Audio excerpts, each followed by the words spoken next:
भक्तों, रक्षाबंधन पर लग रहा है भयंकर चंद्र ग्रहण। रक्षाबंधन पर कहाँ दिखाई देगा चंद्र ग्रहण?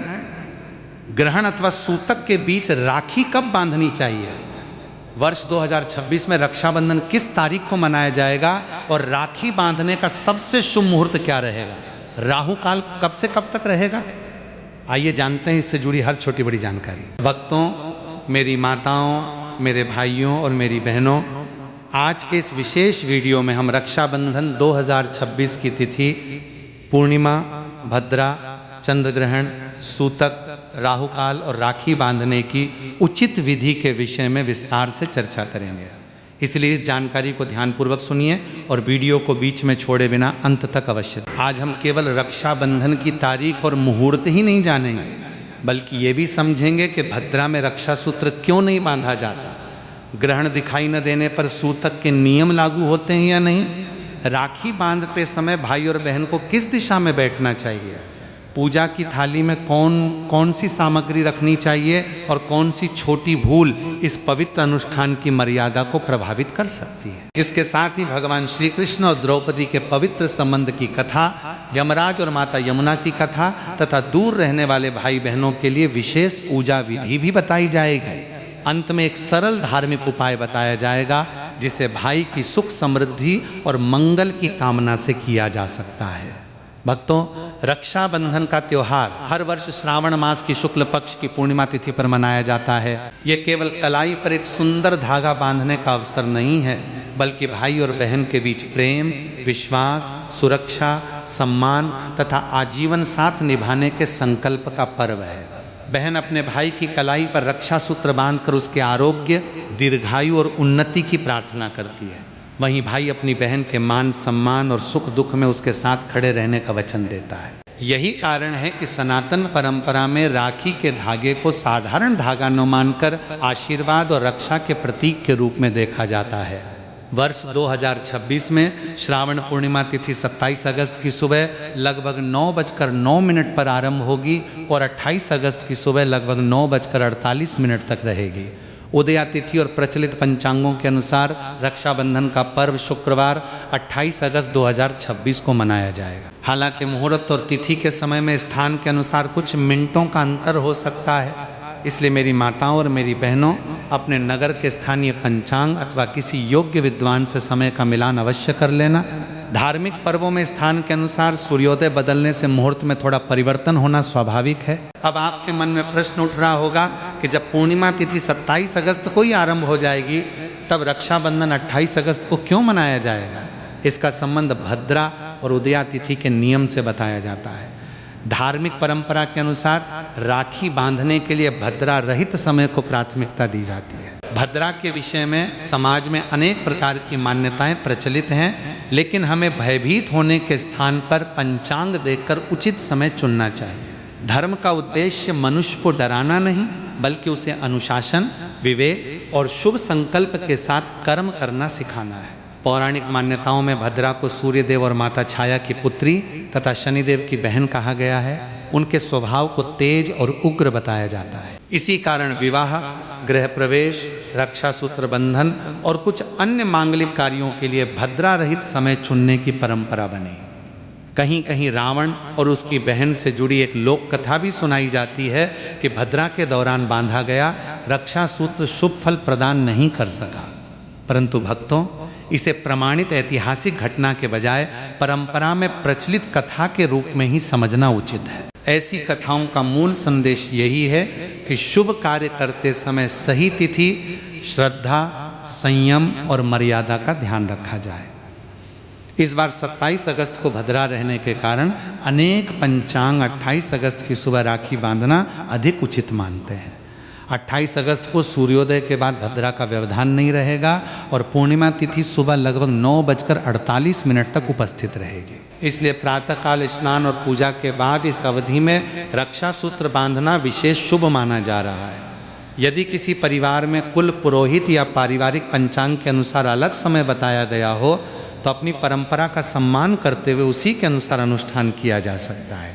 अब बात करते हैं उस चंद्र ग्रहण की, जिसके कारण बहुत से भक्तों के मन में संशय बना हुआ है। 27 और 28 अगस्त 2026 की रात विश्व के कुछ भागों में गहरा आंशिक चंद्र ग्रहण दिखाई देगा।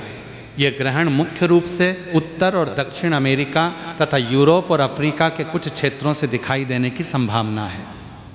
भारत के अधिकांश भागों में इसकी दृश्यता नहीं मानी जा रही। परंपरागत धार्मिक मान्यता के अनुसार किसी स्थान पर ग्रहण दिखाई न देने की स्थिति में वहां सूतक के नियम सामान्यतः प्रभावी नहीं माने जाते। इसलिए भारत में रक्षाबंधन की पूजा और राखी बांधने को लेकर अनावश्यक भय पालने की आवश्यकता नहीं है। मेरे भाइयों और मेरी बहनों, ये भी ध्यान रखिए कि चंद्र ग्रहण एक प्राकृतिक खगोलीय घटना है। जब पृथ्वी सूर्य और चंद्रमा के बीच आ जाती है और पृथ्वी की छाया चंद्रमा पर पड़ती है तब चंद्र ग्रहण होता है। चंद्र ग्रहण को नंगी आंखों से देखना वैज्ञानिक दृष्टि से सुरक्षित होता है। धार्मिक परंपराओं में ग्रहण के समय जप, ध्यान, दान और संयम रखने की बात कही जाती है, लेकिन इसके नाम पर दुर्घटना, बीमारी अथवा अनिष्ट की निश्चित भविष्यवाणी करना उचित नहीं है। ईश्वर पर विश्वास रखने वाला मनुष्य भय के स्थान पर प्रार्थना, विवेक और सदाचार को अपनाता है। अब राहु काल की बात भी समझ लीजिए। राहु काल की गणना सूर्योदय और सूर्यास्त के आधार पर की जाती है, इसलिए इसका सही समय हर नगर में अलग हो सकता है। शुक्रवार के दिन राहु काल सामान्यतः दिन के चौथे भाग में आता है, परंतु केवल एक ही समय पूरे भारत पर लागू मान लेना उचित नहीं होगा। आप जिस शहर में रहते हैं वहाँ के सूर्योदय के आधार पर स्थानीय पंचांग में राहु काल देख लें।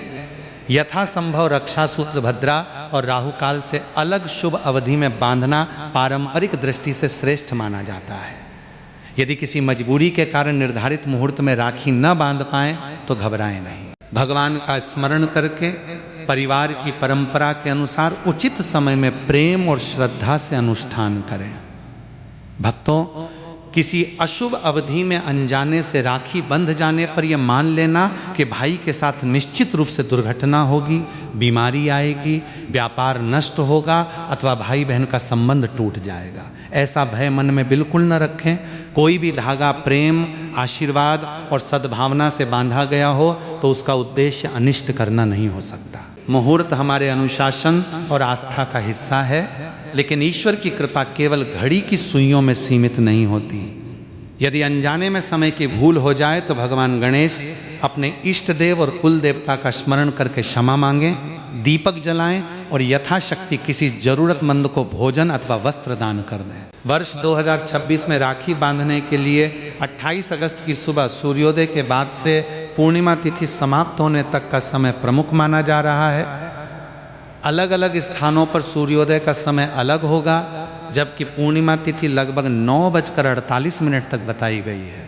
अतः सुबह जल्दी उठकर घर की साफ सफाई करें, स्नान करके स्वच्छ वस्त्र धारण करें और पूजा की थाली तैयार कर लें। थाली में रोली या कुमकुम, हल्दी, साबुत अक्षत, दीपक, मिठाई, रक्षा सूत्र, जल से भरा छोटा पात्र और भाई को देने के लिए पुष्प रखे जा सकते हैं। यदि परिवार में नारियल रखने की परंपरा हो तो उसे भी थाली में रख सकते हैं। राखी बांधने से पहले घर के पूजा स्थान में दीपक प्रज्वलित करें। भगवान गणेश, भगवान शिव, माता पार्वती, भगवान विष्णु, माता लक्ष्मी अथवा अपने इष्ट देव का ध्यान करें। सबसे पहले भगवान को रोली और अक्षत अर्पित करें। इसके बाद राखी को भगवान के चरणों में कुछ समय रखकर आशीर्वाद लें। भाई को स्वच्छ आसन पर बैठाएं। सामान्य परंपरा में भाई का मुख पूर्व अथवा उत्तर दिशा की ओर रखना शुभ माना जाता है। बहन पहले भाई के माथे पर रोली अथवा चंदन का तिलक लगाए, फिर साबुत अक्षत लगाए और दाहिनी कलाई पर रक्षा सूत्र बांधे। राखी बांधते समय बहन मन ही मन प्रार्थना कर सकती है, हे प्रभु, मेरे भाई को सद्बुद्धि, उत्तम स्वास्थ्य, सम्मान, सुख और दीर्घायु प्रदान करें। उसे अधर्म, गलत संगति और अहंकार से बचाएं। उसके जीवन में आने वाली कठिनाइयों का सामना करने की शक्ति दें। इसके बाद भाई को मिठाई खिलाएं और आरती उतारें। भाई अपनी क्षमता के अनुसार बहन को उपहार, वस्त्र, दक्षिणा अथवा कोई उपयोगी वस्तु प्रदान करे। सबसे महत्वपूर्ण उपहार ये है कि भाई बहन की बात सुने, उसका सम्मान करे और आवश्यकता पड़ने पर उसके साथ खड़ा रहे। मेरी माताओं और मेरी बहनों, रक्षाबंधन से जुड़ी भगवान श्री कृष्ण और द्रौपदी की कथा अत्यंत प्रेरणादायक है। लोकप्रिय मान्यता के अनुसार एक अवसर पर भगवान श्री कृष्ण की उंगली में चोट लग गई और रक्त बहने लगा। द्रौपदी ने यह देखकर तुरंत अपनी साड़ी का एक हिस्सा फाड़ा और उसे श्री कृष्ण की उंगली पर बांध दिया। द्रौपदी ने उस समय किसी बदले अथवा वरदान की इच्छा नहीं की थी। उनके हृदय में केवल स्नेह और चिंता थी। भगवान श्री कृष्ण ने उस निश्चल भावना को रक्षा सूत्र के समान स्वीकार किया और द्रौपदी की रक्षा करने का संकल्प लिया। इस कथा से हमें यह संदेश मिलता है कि रक्षा का संबंध केवल भाई द्वारा बहन की रक्षा करने से नहीं है। जहाँ सच्चा प्रेम होता है वहाँ दोनों एक दूसरे की मर्यादा, भावना और सम्मान की रक्षा करते हैं। बहन भाई को गलत मार्ग पर जाने से रोक सकती है, उसे उचित सलाह दे सकती है और संकट के समय मानसिक शक्ति प्रदान कर सकती है। इसी प्रकार भाई को अपनी बहन की स्वतंत्रता, निर्णय और सम्मान की रक्षा करनी चाहिए। रक्षा का अर्थ नियंत्रण करना नहीं, बल्कि विश्वास और सहयोग देना है। दूसरी प्रसिद्ध कथा यमराज और माता यमुना से संबंधित है। मान्यता है कि माता यमुना लंबे समय से अपने भाई यमराज को घर आने का निमंत्रण देती थीं। जब यमराज उनके घर पहुँचे तब माता यमुना ने उनका प्रेम पूर्वक स्वागत किया, तिलक लगाया, भोजन कराया और उनकी कलाई पर रक्षा सूत्र बांधा। बहन का स्नेह देखकर यमराज अत्यंत प्रसन्न हुए और उन्होंने यमुना को वरदान मांगने के लिए कहा। तब यमुना ने प्रार्थना की कि भाई बहन के बीच ऐसा प्रेम सदैव बना रहे और जो भाई अपनी बहन से प्रेम पूर्वक रक्षा सूत्र बंधवाए उसे सुख तथा समृद्धि प्राप्त हो। भक्तों, ये कथा परिवार के लिए समय निकालने का संदेश देती है। आज मनुष्य काम, व्यापार, नौकरी और मोबाइल की दुनिया में इतना व्यस्त हो गया है कि कई बार अपने सबसे निकट के संबंधों का हाल पूछना भूल जाता है। रक्षाबंधन हमें याद दिलाता है कि रिश्ते केवल त्योहार के दिन उपहार देने से जीवित नहीं रहते। रिश्तों को बातचीत, सम्मान, सहयोग और क्षमा की आवश्यकता होती है। यदि भाई बहन के बीच किसी पुरानी बात को लेकर नाराजगी है तो इस पावन अवसर पर अहंकार छोड़कर संवाद आरंभ करना चाहिए। अब उन सावधानियों को समझिए जिनका राखी बांधते समय ध्यान रखा जा सकता है। पहली बात, पूजा की सामग्री स्वच्छ होनी चाहिए।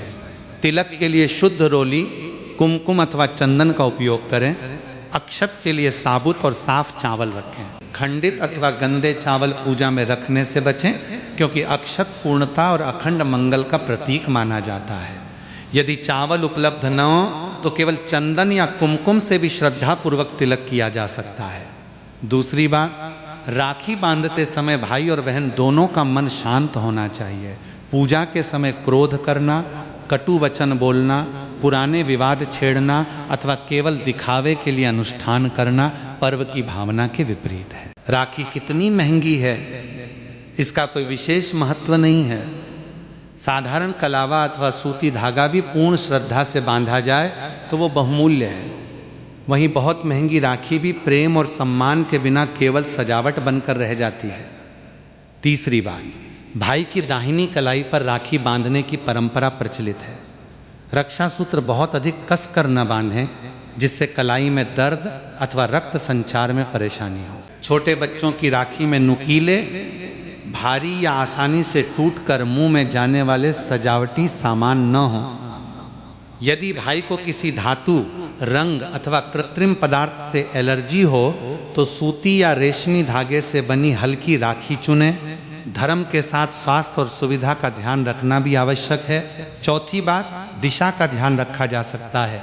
मान्यता के अनुसार भाई को पूर्व अथवा उत्तरमुखी बैठाकर राखी बांधना शुभ माना जाता है। दक्षिण दिशा की ओर मुख करके अनुष्ठान करने से सामान्यतः बचने की सलाह दी जाती है, परंतु किसी अस्पताल, यात्रा, सीमा चौकी अथवा छोटी जगह में दिशा का पालन संभव न हो तो अनुष्ठान छोड़ना आवश्यक नहीं है।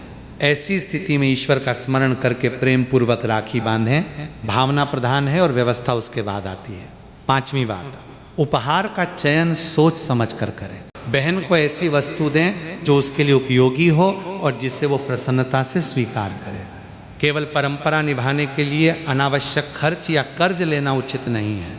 भाई अपनी क्षमता के अनुसार पुस्तक, वस्त्र, मिठाई, पौधा, धनराशि अथवा उसकी आवश्यकता की कोई वस्तु दे सकता है। बहन भी भाई को केवल आशीर्वाद ही नहीं बल्कि कोई उपयोगी उपहार दे सकती है। उपहार की कीमत से अधिक महत्वपूर्ण उसके पीछे का प्रेम होता है। कुछ परिवार धारदार वस्तुएं, काले वस्त्र, रुमाल, जूते या चप्पल उपहार में देने से बचते हैं। यह एक पारंपरिक मान्यता है, कोई वैज्ञानिक अनिवार्यता नहीं। यदि आपके परिवार में ऐसी परंपरा है तो उसका सम्मान किया जा सकता है, परंतु किसी से ऐसा उपहार मिल जाने पर मन में अनिष्ट का भय न रखें। उपहार प्रेम से दिया गया है तो उसे प्रेम पूर्वक स्वीकार करें। धर्म का सार संबंध जोड़ना है, छोटी छोटी बातों के कारण संबंध तोड़ना नहीं। छठी बात, रक्षाबंधन के दिन घर में यथासंभव सात्विक वातावरण रखें। पूजा से पहले नशे और मांसाहार से दूर रहना अनेक परिवारों की धार्मिक परंपरा है। घर में खीर, पूरी, हलवा, सेवई, लड्डू या परिवार की पसंद का सात्विक भोजन बनाया जा सकता है। भोजन स्वच्छता से बनाएं और सबसे पहले भगवान को भोग अर्पित करें। भोजन उतना ही बनाएं जितना आवश्यक हो, क्योंकि अन्न की बर्बादी धर्म के अनुकूल नहीं मानी जाती। बचा हुआ स्वच्छ भोजन जरूरतमंद व्यक्ति को दिया जा सकता है। कई बहनें भाई को राखी बांधने तक उपवास रखती हैं। ये उनकी श्रद्धा और पारिवारिक परंपरा का विषय है, लेकिन इसे सबके लिए अनिवार्य न समझें। गर्भवती महिलाएं, बुजुर्ग, मधुमेह या अन्य बीमारी से पीड़ित लोग चिकित्सकीय सलाह के बिना निर्जल उपवास न रखें। फल, दूध अथवा हल्का भोजन लेकर भी भक्ति भाव से पूजा की जा सकती है। ईश्वर अपने भक्त की परिस्थिति और भावना देखते हैं। शरीर को हानि पहुंचाकर किया गया व्रत धर्म का उद्देश्य नहीं है।